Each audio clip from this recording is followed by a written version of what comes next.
Hey everybody, it's Allie and welcome to our Y&R Chat for Sunday, December 31st, 2017. Is there anything more romantic than a New Year's Eve wedding? I guess it could possibly have been more romantic if the bride and the groom could stand the sight of each other a little bit more, but who cares? It's Nikki and Victor. That's the dynamic of their relationship, so I'm in for it.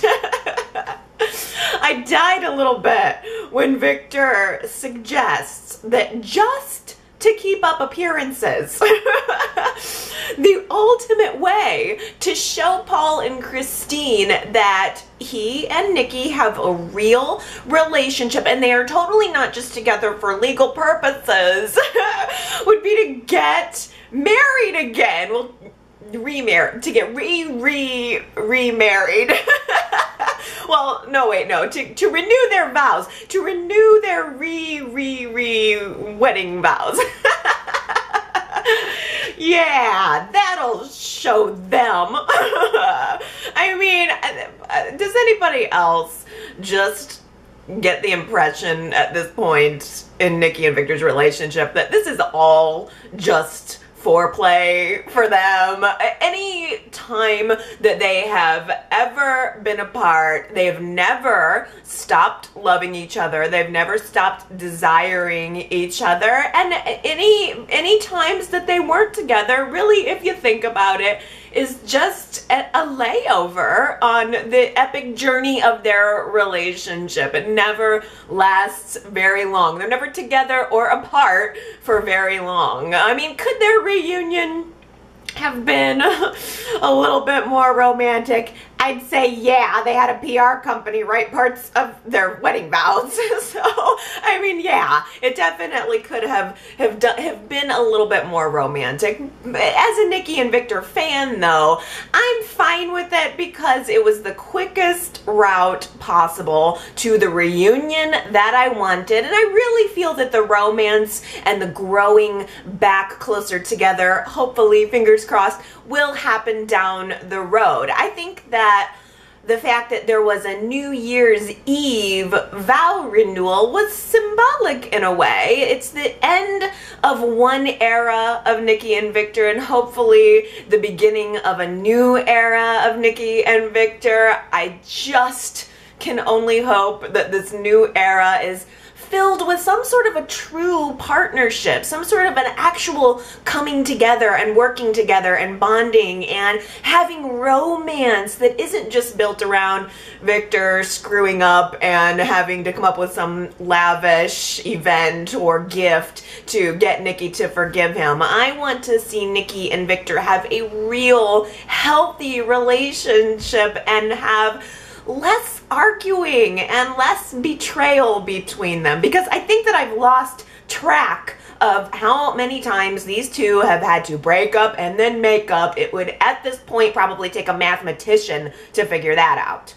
Nick was able to unbury his hatchet with Victor for long enough this week to attend the re-wedding in support of Nikki, and then later he just took that hatchet and slid it right back into his tool belt. Moment of the week. Great moment of the week. When Nicholas Newman walked out wearing nothing but that tool belt, I tell you what, you can say what you will about that man, but he looked good. 43 years old and Joshua Morrow's bod is still hot. I can pretty much guarantee you that Google searches of Josh Morrow spiked this week because I know mine did. Oh, I really enjoyed it. It was so charming. But I think that it is the charm before the storm, because gosh, Nick and Chelsea are trying so hard to blend their two families, to blend their two lives, to blend their two homes. And increasingly, I feel like maybe Nick is trying too hard, like he's having to do he's the one that's having to do the blending. He's having to make more concessions than she is. Nick has this great idea where he decides, hey, you know what? It's a new year, it's a new life. Why don't I build us a beautiful custom home where everyone feels comfortable? You can have your closet, you can have your, as much room as you want for the bedroom, and I can have like what I want, which is a hot tub. I mean, the man wants a hot tub, and he thinks, I've got all of a sudden all of this money since the underground insurance money came in. I've got time. There's no reason I can't make this happen. This is actually my dream. I've always wanted to build my dream home, and what a perfect opportunity to do that. But when he talks to Chelsea about it, she has to let him know that this home, the condo, is her dream home. That's where she wants to be. That's where she's comfortable. That's where her memories are. And it is most certainly memories of all the places that she and Nick have had sex around the living room, and all of the, the memories that they have built together. But I keep thinking that she's also really kind of holding on to these memories of the man that she truly, truly loves and never really lost, never really got over. And as Nick and Chelsea are having this conversation about the custom home, and he is conceding that, okay, we'll just stay in the condo because that's what makes you happy, I'm thinking, wait a minute, increasingly, Nick is kind of just there, living in this ever-present shadow of Adam, living in Adam's condo, sleeping with Adam's wife, raising Adam's son. I get the feeling that I am not in the majority here, but I have officially had it with Scott. The lips can do all of the talking that they want, but if the actions don't match, then you're just a liar.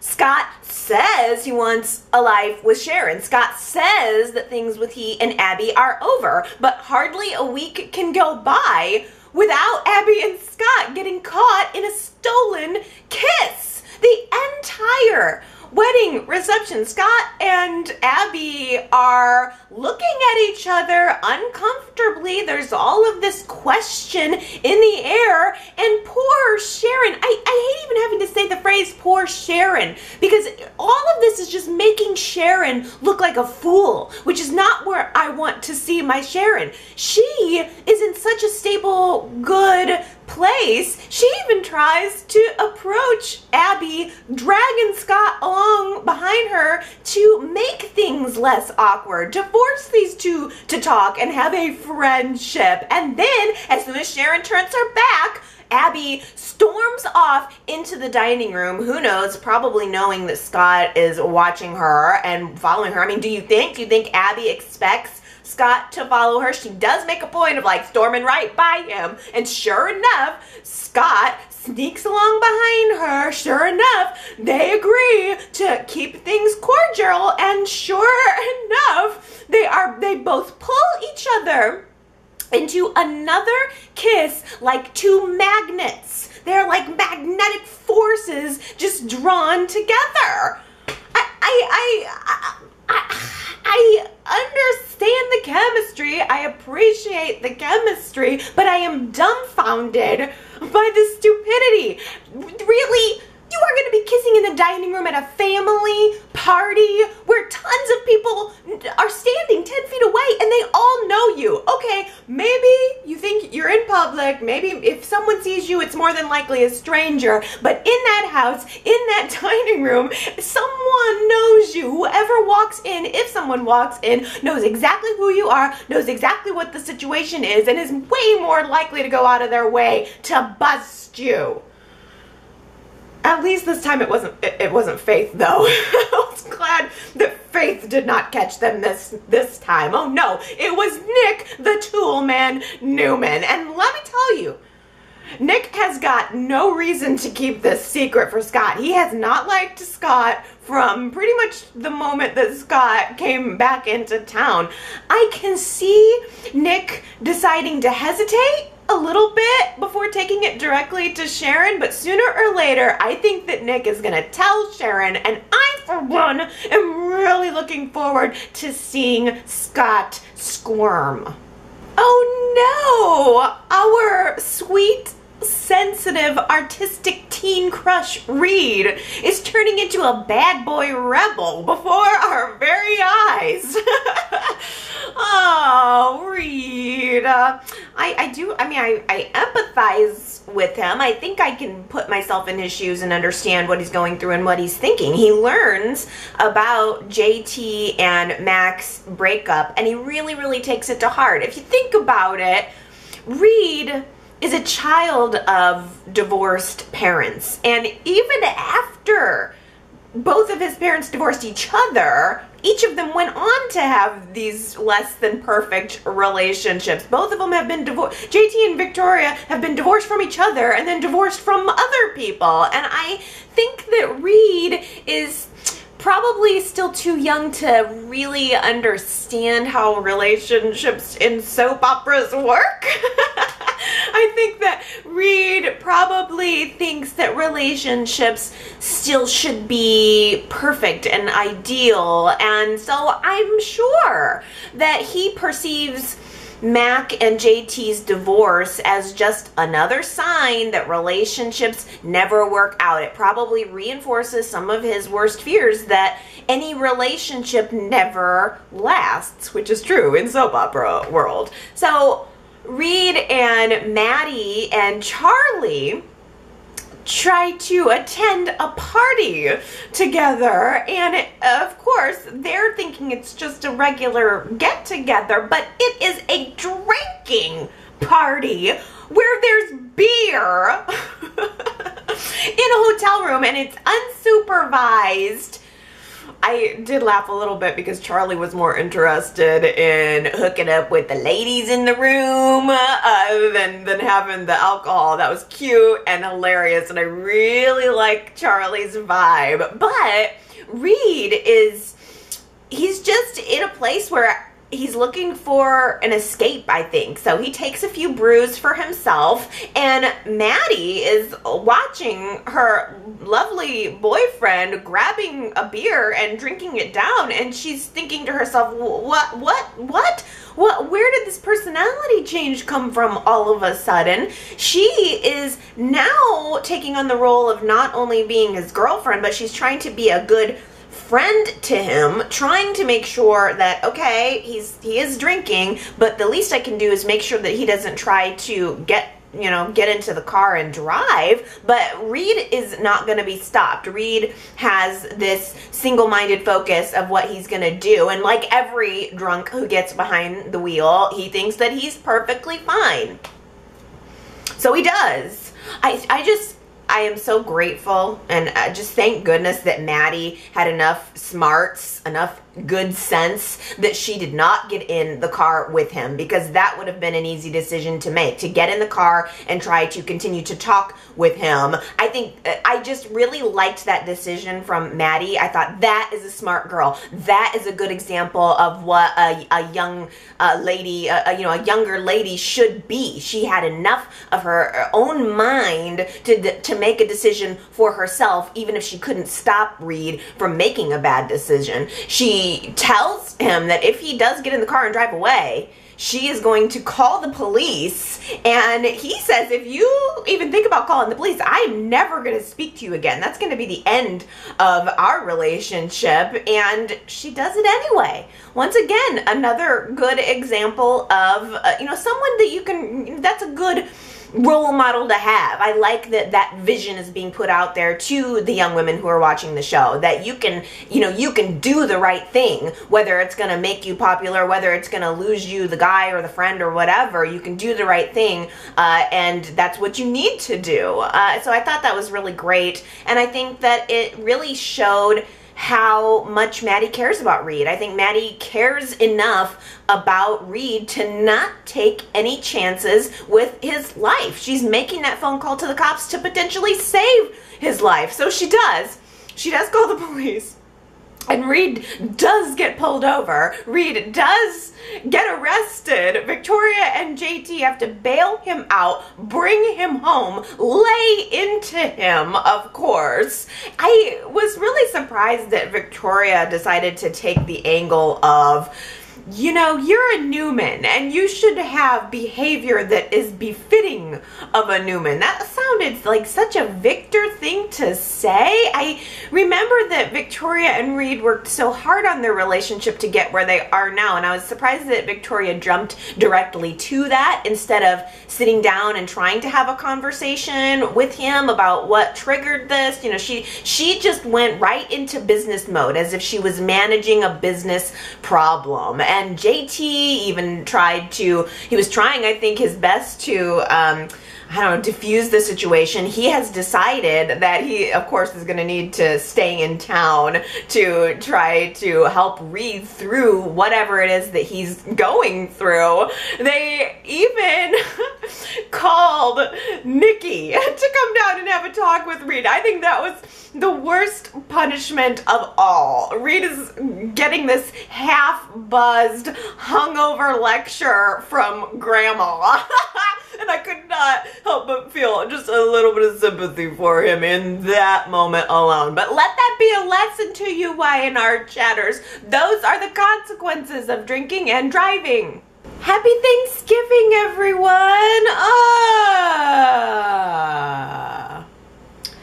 Dina doesn't even know what holiday it is. It is breaking my heart, and I fear that we are speeding toward the end when it comes to Dina's time on the show. Was it Ashley or somebody who made a comment, maybe it was Tracy, made a comment about not knowing if Dina has even seen her last holiday? And I know that's a comment that you can make about anyone who is older, but it just worries me that Dina's not going to be around for that much longer. And in that vein, life is too short to be spending all of this time and energy warring over Jabot. Of course, it's drama for us as viewers, but on a character level, you can't take that CEO position with you when you die. So the Abbotts should be bonding together over what's happening, and instead, the foundation cracks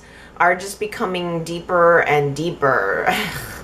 Jack doesn't even have the option of working from home anymore to manage the company and try to take care of Dina because Ashley called another sneaky emergency board meeting to enact a clause of her own. The board voted in favor of requiring the CEO to work out of the office. Boy, first of all, Ashley's really getting good at calling these sneaky board meetings. And second, apparently everybody except for Jack and Phyllis was there. Kyle even emailed in his vote. He could have done that last week. It would have been less dramatic. But I don't understand why Kyle keeps voting against Jack on everything. I don't understand why Y&R would even bring that up. You know, if they need to explain it or don't bring it up. I would have forgotten that Kyle has a board seat. They could have just said he's abstaining. Why are they deciding to create that problem between Kyle and Jack? Is it a premonition maybe of something that's going to happen in the future or what? It just, I don't know, for some reason that bugs me and perplexes me. But Ashley is doing her best to put together a legal defense right now. She wants to try to have Jack's Blood Abbott clause removed from the bylaws. Interesting note, when Jack and Ashley talked about this move that Jack has pulled with finding a way to force her to not be CEO, Jack said that he had that clause added after he and Phyllis divorced. So the provision was there in his explanation to keep Phyllis from ever holding the CEO position. But I don't know if I believe that. Do you guys believe that?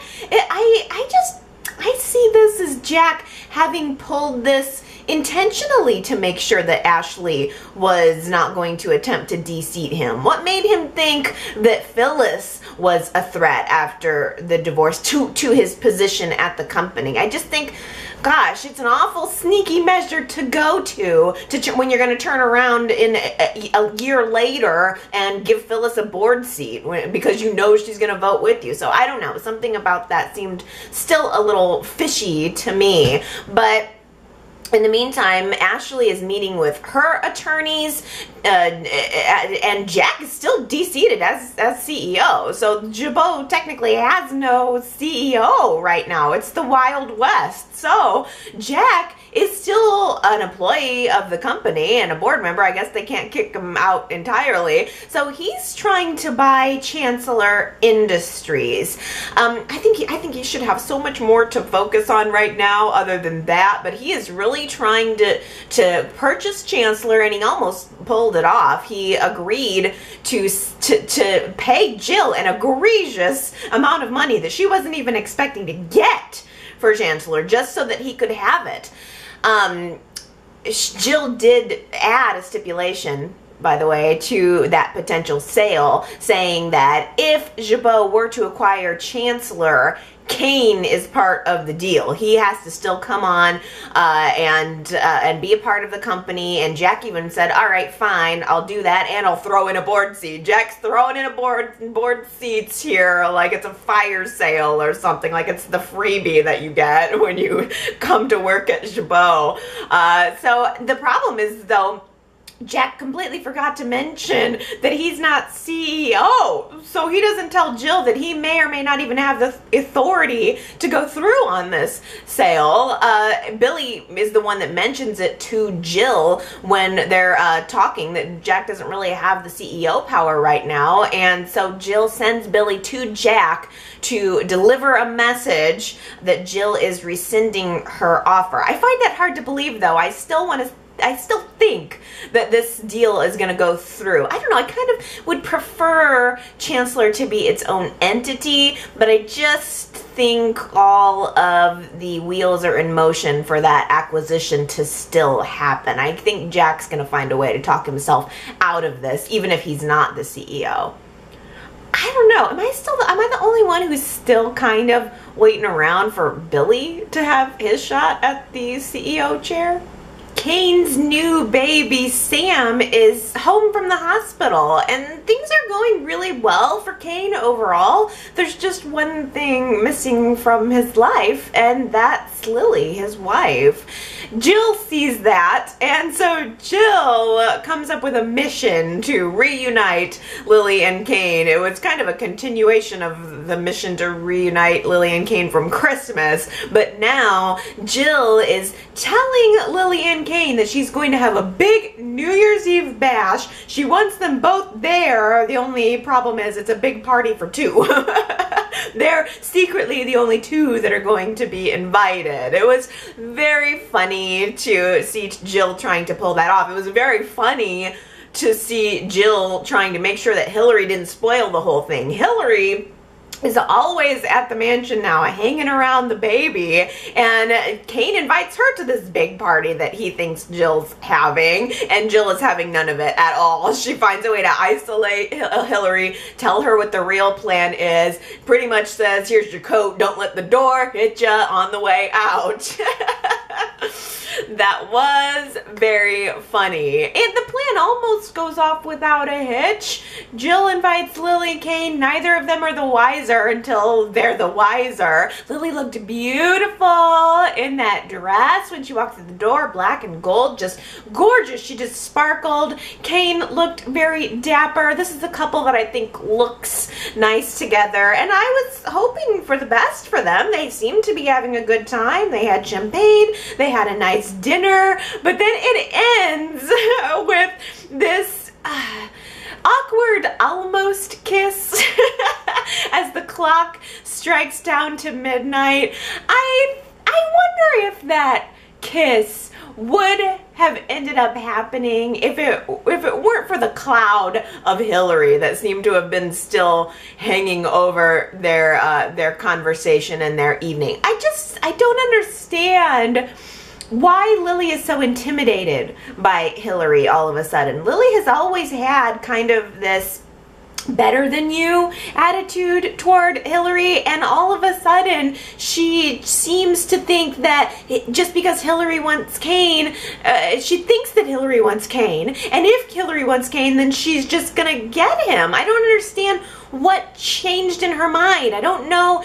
It's like, if Lily has got to know that if she wants Kane, then she can have him. She cannot possibly think that Hillary is any threat to her. I can only guess that everything that happened with Juliet has just shaken her confidence and her faith in her marriage to its core, but she is still married is the point. That's your husband, girl, so go get him if you want him.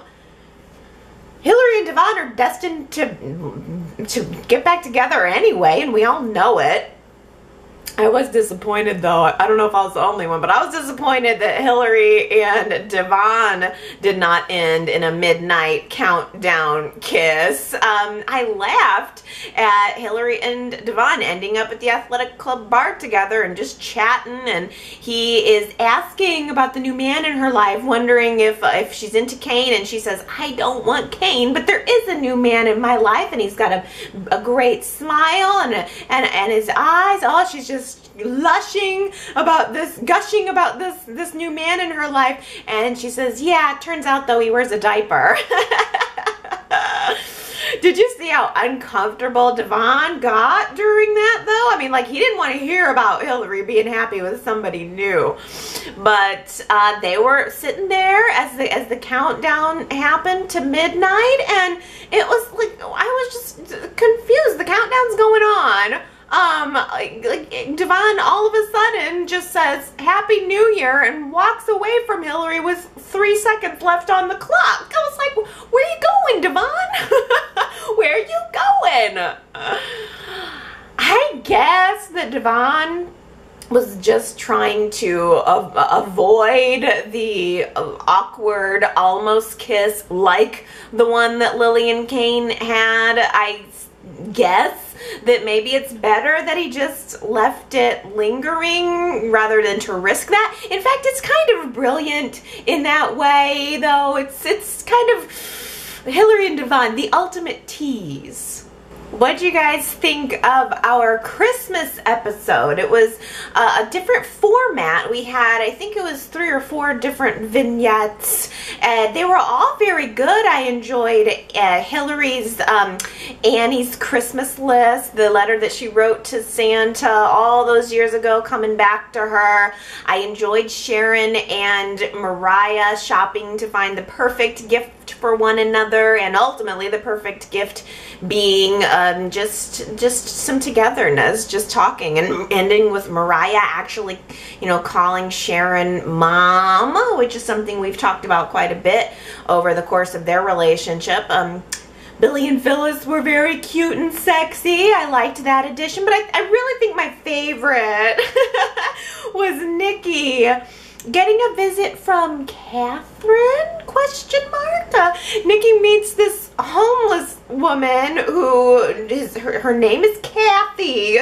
She steals Nikki's purse and gives her a few lessons, a few Christmas lessons in the process, and forces Nikki to try to remember what's really important. She has this great moment at Chancellor Park where she asks Catherine, are we slipping up?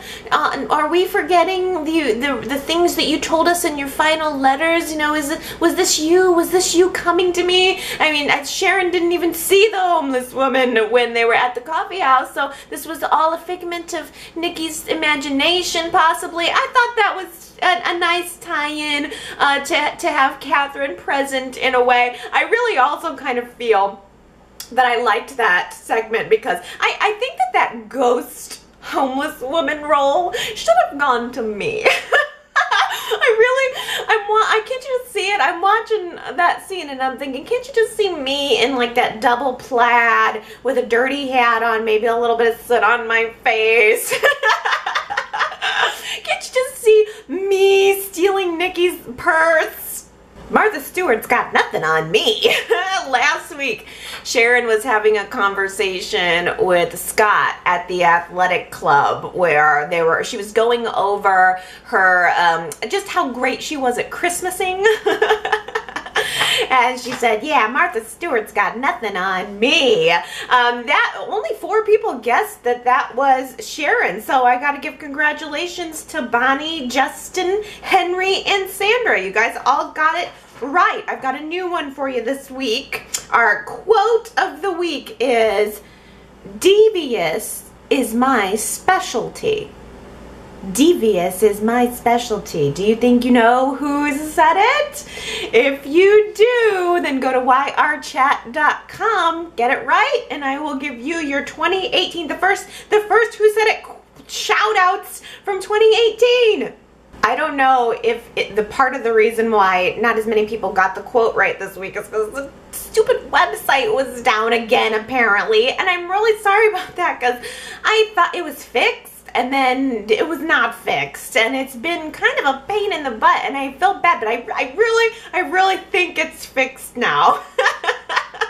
So I am so sorry for anybody that was trying to go there last week and it didn't work out. Some people were still able to pull it up. I really think I got it fixed though. It bugs me because I'm like, gosh, I really love our website. I'm constantly thinking about how I would love to do other things with it, but then I hit up against a wall of technical knowledge. So that's all right anyway, because the best part about the whole thing is your comments, and I've got plenty of them, plus some special stuff to go through for the end of the year, the beginning of a new. So let's get to it. Sandra at yrchat.com says, I may be in the minority here, but I'm enjoying Y&R more now with Mal Young at the helm. It's a little all over the place right now, but that'll settle down, I'm sure. It's taken some getting used to. Each day seems like a whirlwind, but I'm okay with that. The stories are moving forward. I think it's interesting also that you hit on, Sandra, the fact that each day it seems like it's moving fast. And I remember reading an interview with Mal Young where he said he was trying to make each episode a single day in Genoa City. And I think maybe that's part of the reason that we've had the jump around where it seems like we get the end of a scene and then we pick up, somewhere entirely else. I think that might be part of it and why it seems so jarring, because it does seem like he's trying to encapsulate quite a bit in one single episode. I still don't prefer that, to be honest with you. And I mean, I guess to be entirely honest, no, I don't like the show more now with Mal Young as the writer, but I am glad that some people are enjoying it more. I'm not saying it's bad by any means, but it's taken me, I'm having a little bit of a hard time adjusting to the new pace, but I could get there. I'm not totally closed off to it by any means. And as you said, Sandra, the stories are moving forward, and that is what's important. It's going to take Mal some time to get us out of some of the stuff that we were in, that we all agreed we didn't like, and hopefully get us into a better place this coming year. Rose at yrchat.com says, at this point, I cringe every time Lily comes on the screen. She is the most negative character on the show. Every scene involves her either complaining about Hillary or attempting to start an unprovoked argument with Hillary. It's intolerable. Let's hope that Lily makes a New Year's resolution to stop being such a miserable person. And Sandra also agrees there, says, I agree with Rose. Lily is a downer. She needs to get it together. I mean, come on, she acted like it was a giant task to cover baby Sam's little feet with that blankie. I'm sorry, I laughed at that because it is true. Lily is having a hard time with this. I tend to give her just a little bit more credit, I think, because I can only imagine how difficult it would be to watch your husband raising a baby that you didn't have with him. Even with Juliet gone, I think it is still a difficult leap for her. The problem is it doesn't seem like Lily is wanting to try real hard. I think she just wants everything to snap back to normal, and when it's not that, she becomes disappointed and defensive, and instead of just trying to move forward, trying to rebuild her life. Oh, let's see. Gary left me a voicemail this week saying, "Hi, I'm really disappointed to learn that Jill's big New Year's Eve party at the Chancellor Mansion is a fake. Kane and Lily party of two is a downer. After thinking there was going to be a big event there, I was looking forward to seeing that place on the upswing." You know what, Gary? I thought I was the only one. I feel bad, but when you said that, I was like, you know what? I felt the same way because I love Lily and Kane. I do, and I don't want to take anything away from the fact that I did like that that they together had a moment, but at the same time, it's when the second Jill said something about having a party at the mansion, I was like, ooh. I had visions of Lauren and Michael dressed to the nines, maybe Paul and Cricket coming in, maybe even Jack deciding to get Dina dressed up and coming. Who knows what little moments there could have been of Dina bumbling around the mansion and remembering her friend Catherine. I thought that would have been great to have that soiree. Like half the cast is at the Newman wedding, and whoever's not at the Newman wedding could be at the Chancellor Mansion. I just thought that would have been fantastic, but that was not the direction it went. I was a little disappointed too. Daisy on Facebook says, "Doesn't Paul have anything better to do? He and Christine are so focused on Victor. If they claim to find anything on him, it'll probably just look like they set him up as payback for his being released from jail." I wonder if that's all over now, Daisy. Do you think that maybe we saw that push from Paul and Christine in the last week or two simply because Y&R wanted to give a push to Nikki and Victor, give them a reason to get remarried? I wonder if that was all, like, everything related to them having that dinner with Nikki and trying to put the heat on her was really just a way to reunite Nikki and Victor. Maybe we're done with that now. I don't know.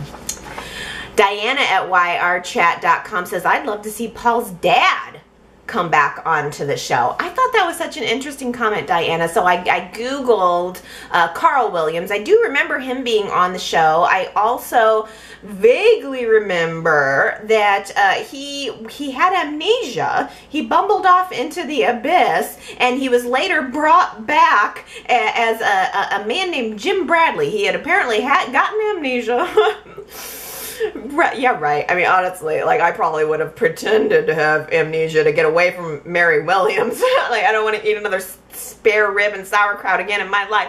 But he got amnesia, went off, started this new life as Jim Bradley with a woman. He's found, brought back to Genoa City, and yet still chooses to go back to his old life as Jim Bradley. I also looked up the actor who played Paul's father. His name is Brett Hadley. He's still alive. So, I mean, you know, you remember Carl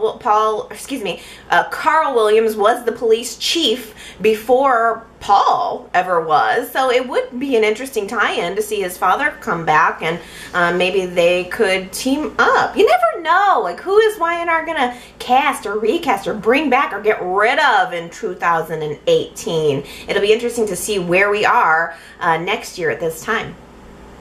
So Mary Ann at yrchat.com says, "Since Mackenzie has family roots in Genoa City, I wonder if the powers that be are still deciding who to cast in that role for a possible 2018 visit." I also, Mary Ann, saw that interview in Soaps in Depth with Kelly Kruger, who was one of the actresses who played Mackenzie, and she is married to someone on The Bold and the Beautiful, and she does make occasional appearances on The Bold and the Beautiful, and this actress Kelly Kruger was saying that she would love to resurrect the character of Mac. I could almost see that happening, considering the actress still has ties to CBS. And they must like her enough to bring her on The Bold and the Beautiful when she's really not always needed. I mean, she's kind of just a wingman in a way. So I could see them deciding to bring her back on as Mackenzie, but I gotta be honest with you, she was like my least favorite Mackenzie. I would be a little bit disappointed. I don't love that actress in that role anyway. I liked the original Mackenzie. I know a lot of people didn't love Ashley Bashonium, or however you say her name, or I even liked Clementine Ford a little bit more. I want Mackenzie to have a little bit of a rough edge, and Kelly Kruger seems a little wafy. Don't tell her I said that. Oh, T. Nicole at YRChat.com says Jack and Ashley can have their feud and fight over the CEO position of Jabot, but I think it's very unfair of both of them to criticize the other family members. Jack on Billy and Ashley on Tracy about how they voted in the board meeting. That was a business vote, and how each member voted cannot be judged or taken personally. Totally agree, T. Nicole, because I was not happy about the way, especially, that Ashley made Tracy feel bad about the way she voted. And Billy can kind of take it, you know, in a way. He's got his relationship with Jack that I think he's built up enough scar tissue for the family to where Billy can handle it. But the fact that Ashley made Tracy feel so bad that she had to leave the house, I thought that was so unnecessary. Once again, the Abbotts should be bonding, which is what Tracy's there for. And Ashley said, you know, Tracy, it can't all be bonding, or she said something like, it can't all be togetherness. Sometimes when you run a business, that it needs to, you have to have battle lines and blah, blah, blah. And I just thought, well, I understand that you have a family business, but sometimes there's business and sometimes there's family. And what's wrong with Tracy representing family? Maybe you could use a little more of that, Ashley and Jack. Oh, Marianne, also at YRChat.com, says, I'm wondering if this storyline is going to put Ashley in a situation where she has to get a DNA test, since that storyline with her paternity originated in the mid-'80s. Ashley was in such a state, she probably didn't have time or interest in questioning Dina's credibility regarding her paternity. I totally agree. I wish that was the case. I would love it if Y&R decided to, in the whole wake of this legal battle that's happening, force Ashley to get a DNA test that would reveal that she was a blood Abbott after all. That would be great. Oh, Tanya left a comment at YRChat.com asking, what do you think the worst and best storylines of 2017 were? Tanya says, for me, the worst storyline was the sex trafficking. That's like the worst storyline ever. I like this question, and I'm trying to think about what I hated the most, and I can't disagree with you. I really think that scene where Scott woke up in the bloody bed with the hooker, that was probably my least favorite moment of the entire year. I'm just trying to think. I can't think of much else on, as far as story goes that ticked me off quite as much. And as far as the best story, I can't pick out one single story that I really liked best, but I have been happy with the evolution of Sharon's character. I really like that Y&R made, it's such a simple choice, but made the choice to send her back to college and to have her return to the coffee house and to manage it. I love seeing Sharon at home. I love seeing Sharon at the coffee house. I wouldn't mind even seeing Sharon at school. I like that sense. I think that we've wanted, a lot of the fans anyway, have wanted a restoration of Sharon's character, and in 2017, they did that. I just hope it doesn't unravel now. So I'd love to hear other people tell me their best and worst storylines for the year.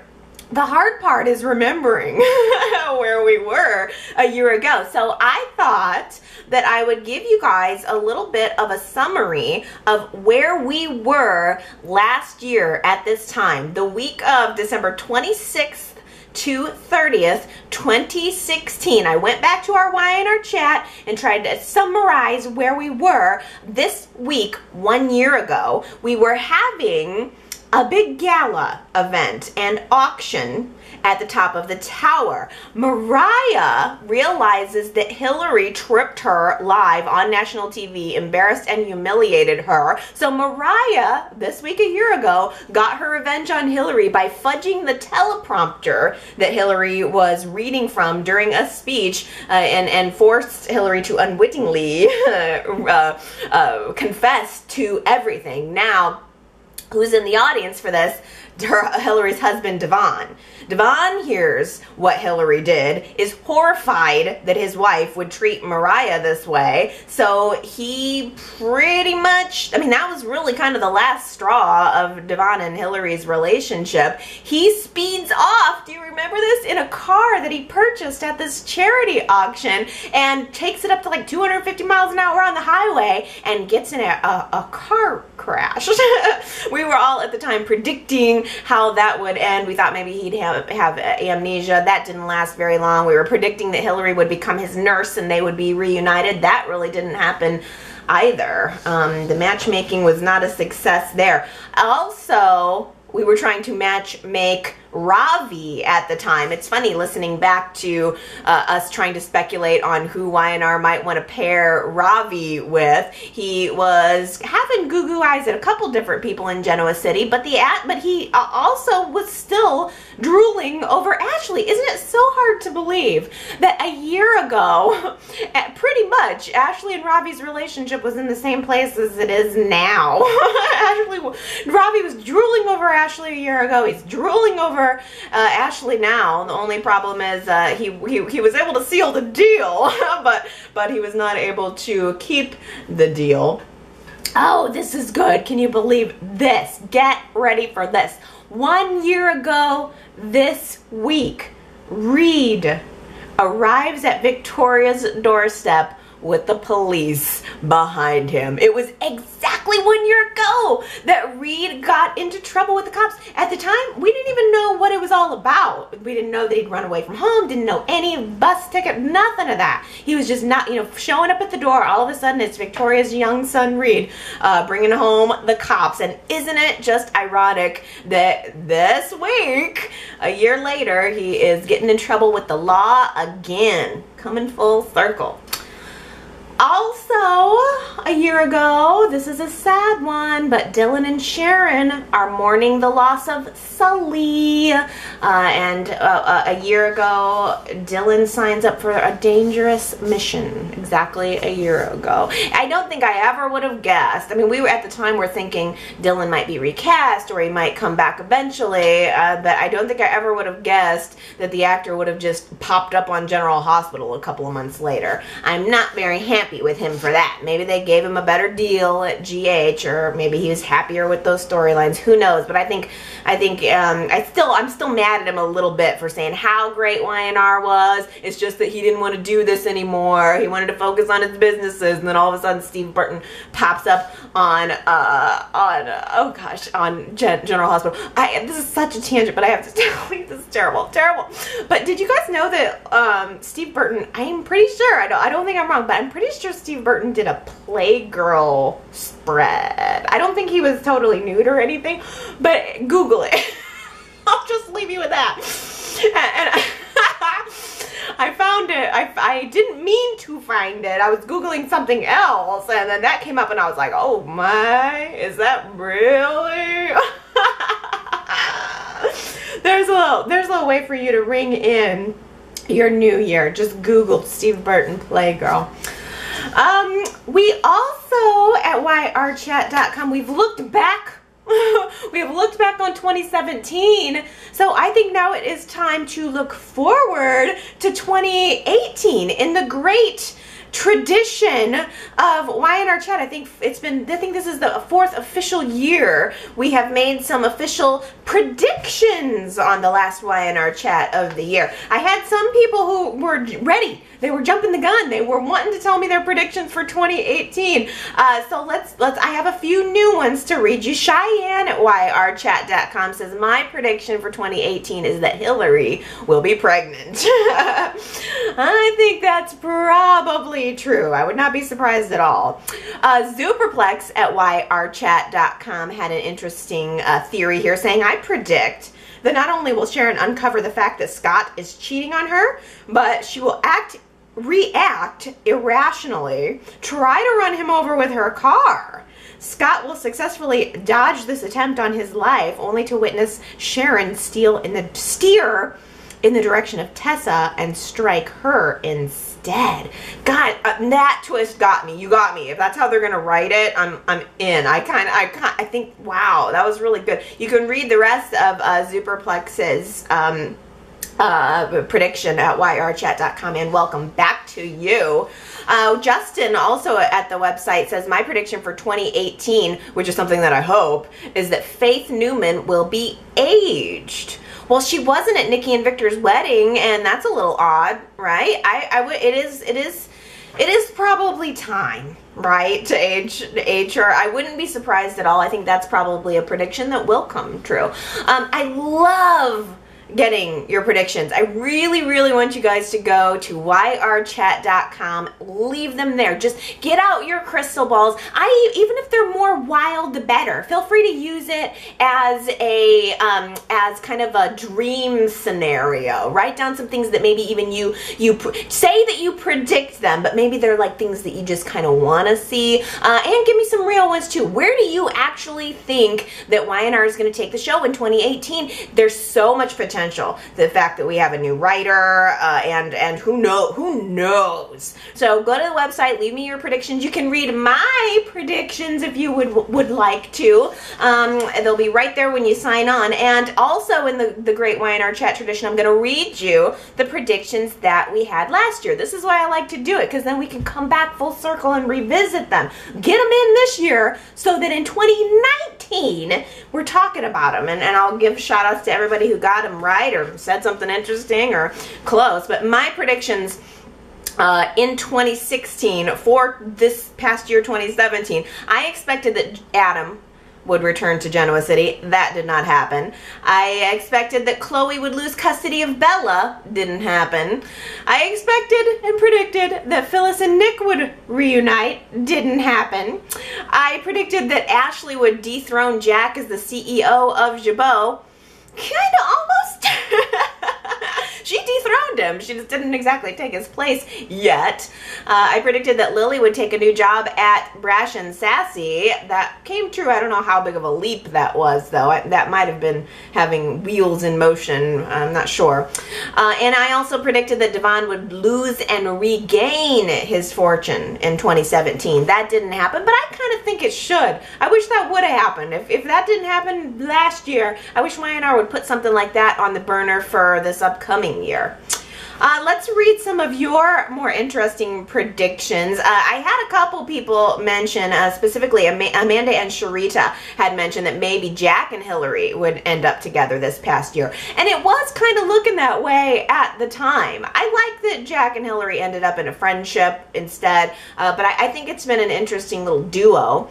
Tina Cole predicted that Devon and Hillary would break up and Devon would get together with Mariah, or that Mariah would get a new love interest. Ding, ding, ding. You got that one. And I have to give a big, never would have guessed this, props to Sandra, who predicted 1 year ago, when there were no signs of this, that Mariah would find love with a girlfriend. Ooh! You got to get Sandra, get your predictions in, because you apparently, you have some kind of crystal ball happening over on your end. That never would have, I would never have guessed that. And I don't think there were any real signs of that either. You also, though, predicted, Sandra, that Noah and Marissa would get married and have a baby. And that Dr. Neville would return to Genoa City. Oh, I wish Dr. Neville would return, but Marissa, it's hard to even think that she was around a year ago. Doesn't that seem like forever ago? That's how fast things move. Also, several people were predicting that Sharon would meet her father. That didn't happen, but once again, that's a storyline that they could do at any point. That's a big, wide open hole in Sharon's backstory that could be filled at any time. Sharita also predicted that Sharon would meet a new man. Most definitely she did. And that Dylan would be recast and come back to divorce Sharon. Yeah, who would have thought that that he wouldn't? I mean, I think a recast would have been a good idea, but instead we got Scott. That was Sharon's new man. Diana had predicted that Sam the farmer would return to Genoa City and get back with Sharon. I did love Sam. You're so good at remembering older storylines. Yeah, I do remember and liked Sam very much. That did not happen though. Jamie predicted that Sharon will finally become the strong and independent woman that we all know she can be. Kinda, right? You're there pretty much. Also, Jamie predicted that Lily and Kane would stay together and the twins would be Sorazed so that Reed would have more teens to interact with. That's probably the next like really big, really good one. I never would have really predicted that Maddie and Charlie would be aged, but you nailed it, most definitely. And it's so interesting too that we saw Reed and Maddie have their little romance, which I'm sure they'll get back together pretty sooner or later. Lot Valley also mentioned it would be nice to have some real teen angst, sullenness, and acting out from a character like Reed, for example. He's got the backstory to warrant it. I wanted to mention that Lot Valley said that because, I mean, that again, 1 year ago when we were making these predictions, it was just Reed at the door with the police. So we were kind of trying to predict what type of character he would end up being, and he's really made the whole circle all the way around. But I like that you mentioned that about his backstory, because it is true. He does definitely have all of the makings of what could be a troubled teen. I kind of like the little sensitive artist boy though too. Jamie also predicted that Max would join the Soraz team and he would come back. Remember Max, Stitch's son, the one that pushed her, I don't know, he tripped Abby or something, made her fall down the stairs and miscarry. Jamie says Max will get Sorazed and wreak havoc in town, giving Stitch a bigger role in 2017. You just can never predict who Y&R is going to keep or who they're going to get rid of. Stitch disappeared. He evaporated. I mean, he was working one day and then he was just gone. I'm sure he must be working in the hospital basement. Maybe they moved him to the morgue or something.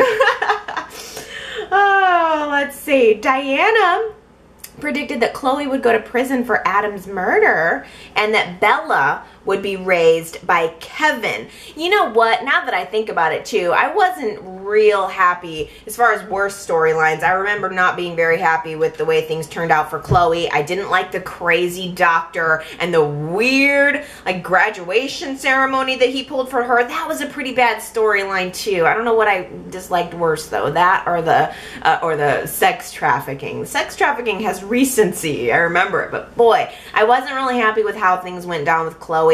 I kind of would have rather seen her get busted. I would have rather seen her go to jail. But you're right, Diana, that Bella is being raised by Kevin. Lots of people predicted Bella's paternity, as a matter of fact, that either that it would be revealed or who the father would end up being. Of course, it ended up being Kevin and not Billy.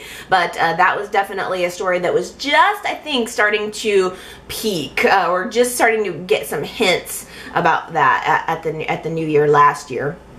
Colleen predicted that Jill and Esther would move back into the Chancellor Mansion. It is good to see them there. Ryan predicted that Ravi would become Ashley's stalker.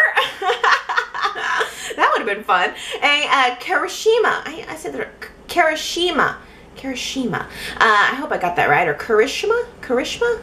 Maybe you can tell me how to say it, and then I'll try to remember it forever and ever. Predicted that Ravi would turn out to be disloyal and would end up spying on the Abbotts. That's a story that should still happen now. Would not be bad. Wouldn't you kind of like that? If maybe Ravi, I mean, I like Ravi as the nice guy, of course, but wouldn't it be a little interesting now that he's still at Jabot to see him filtering off some secrets to Brash and Sassy? I think he's just going to be gone. Are we ever going to see Ravi again? I don't think so. I think he's just in the basement basement now, and we never see him again. Kind of like Jordan. Where'd Jordan go? See, that's the thing. It's hard to predict who Y&R is going to bring to the forefront and really focus on. It's hard to predict who they're going to get rid of and who they're going to bring back out of the nowhere. But let's do it anyway. It's still fun. Jamie predicted that Nikki would lean on Victor and be more drawn into his scheming side. Of course, she was saying this would happen in Nikki's grief over losing Dylan. I really still would like to see that. I kind of like the idea of Nikki and Victor coming somewhere into the middle. A little good, a little bad, but on the same page at least. This is an off-the-wall prediction from Superplex that Nikki would pursue a new career as a talent agent. I mean, that would kind of make sense since she was managing Tessa at the time, but everything with Nikki and Tessa just went into a different direction, didn't it? Was Tessa even around? Oh, now I don't remember. I don't know. Well, I really like those off-the-wall ones, so definitely keep those coming if you've got them. And I like them real general, too, here. Tanya sent me her predictions last year that there would be an event, like a party, to celebrate something that everyone or most of the characters will gather for, and then something bad happens and we all are shocked. Well, that was like, you know, the underground collapse. That certainly happened. Tanya also predicts that there'll be another car accident or any kind of accident. What other accidents did we have? I mean, we had Devon's accident, most certainly. Tanya predicts that someone would be pregnant. Was anybody pregnant in 2017? Well, Juliet was our pregnant woman, and Tanya also predicts that 2 exes will get back together. I'm pretty sure that happened many times over again. So I like your funny predictions as well as your serious ones as well as your off-the-wall ones, but don't hold back. I will check this website every single day to make sure that it is up if I have to. I want your predictions, chatters. I'm only going to leave up the prediction thread for about 2 weeks, because then it's just like, you know, then you're just predicting things based on what you're seeing in the show. So I'll leave open our thread for predictions for 2 weeks, and then I'm closing it, and then we'll pick it back up in 2019. Okay, my friends, that takes us to the end of another Y&R Chat and to the end of another year of Y&R Chat. That is so crazy to me. I think next year is going to be the 10-year anniversary. Oh my goodness, it's just so hard to believe. I hope that the Y&R Chat will have a very bright future in the next year. Who knows what new things I'll come up with. I've certainly enjoyed being here with you. I hope that you have enjoyed being here with me and that you continue to give me your feedback and to participate. You make this for me. You are my reason for continuing to do this every week. So your comments, your predictions, all of that, your participation in the games, all of that is what keeps me coming back here every Sunday. So yrchat.com is a great place to leave comments, I promise. You can also call into my voicemail at 309-588-4569. I hope that everybody has a wonderful week and has a very happy and safe new year. I love you guys, and I'll see you next time. Bye!